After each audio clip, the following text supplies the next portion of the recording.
Common Recruiting Myths, Part 1.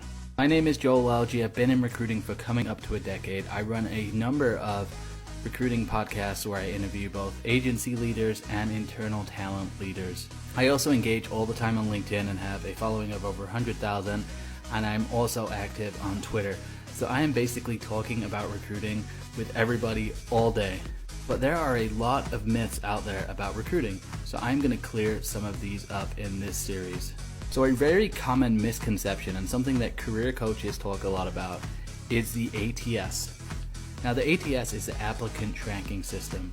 It's very similar to a CRM if you're in sales, which is a customer relationship management tool, but essentially it allows recruiters to track applications as they come in, track the movement of candidates as they go through the hiring process, and it also allows them to monitor and build up a database of people that they've interviewed, people who are interested, who have indicated that through application, and hopefully market to them so in the future if things change or if another position opens up, they're very easily accessible and they can reach these candidates. But the lie that's out there is that somehow the ATS is a computer program that is essentially screening out people based on what they have on their resume, and that is just not true.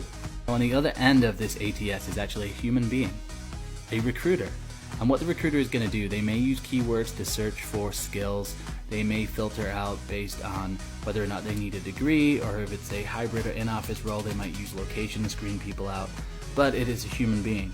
A lot of career coaches will sell a program that teaches you how to hack the ATS or use certain keywords to get through the ATS. The only problem with that logic is if you get through the ATS, then you actually just get through to a recruiter, a human being. And what they're going to do is they're going to look at your resume logically, they're going to look at the companies you worked at, and then they're also going to cross-reference that with other tools like LinkedIn.